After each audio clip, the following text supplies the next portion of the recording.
وەرزی پێگەیشتنی بەرهەمە خۆماڵیەکانە. حاجی ئۆمەران ناوچەیەکی فێنک و خاکێکی بەپیت و ئاوێکی سازگاری هەیە.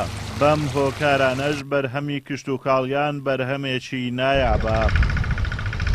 سەرەڕای باشی و بەچێژی بەرهەمەکانیان زۆتیاران ئاماژە بەوە دەکەن بەرهەمەکانیان ساغ نابنەوە و ئەو داهاتەی دەستیان دەکەوێت هاوتای ئەو ماندووبوونە نییە کە دەیچێژن. زۆتیارانی ناوچەکە داوا دەکەن لەم کاتەدا هاوردەی بەرهەمی کشت و کاڵی لە دەرەوە قەدەغە بکرێ تا وەکو بەرهەمی ناوەخۆ ساغ بکرێتەوە. وەڵاهی لە ئێران ڕاهاتوین هاتوون لێرەکانە کوتمان بە ئیشکارێک دەست پێ بکەین کە چیاگە هاتین دیتمان وەحزەکە زۆر خراپە یعنی کردو ئەلحان ئەو هەموو زەحمەت و ئەزیەت و ئەو کارەی دەکێشی بەڵام بازم هیچ پارەیەکی ناکە هیچ شتێک ناکە.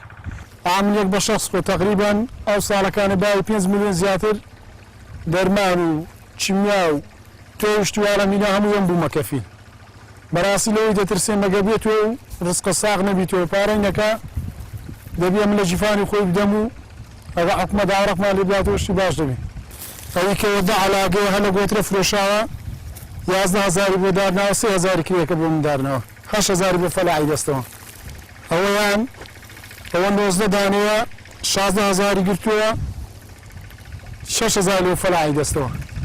پورە مرۆت وەتمان لەگەڵ ماڵ و مناڵی لە شاری قەڵاتزێوە هاتوونەتە حاجی ئۆمەران و کاری جوتیاری دەکەن و بەرهەمی باشیان هەیە.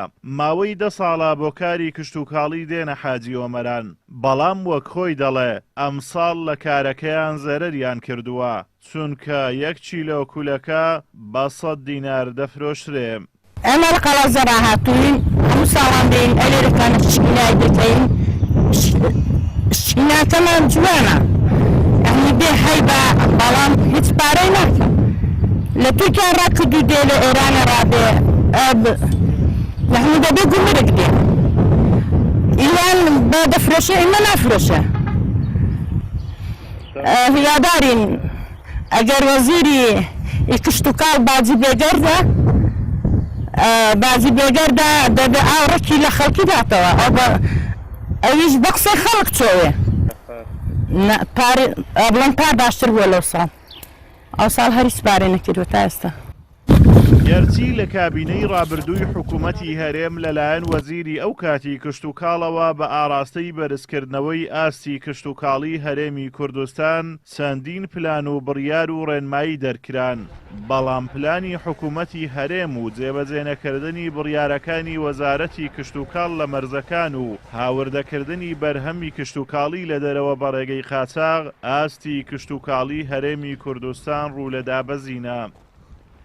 ئازاد ئۆمەراوەی کەناڵی ئاسمانی پەیام ناحیەی حاجی ئۆمەران.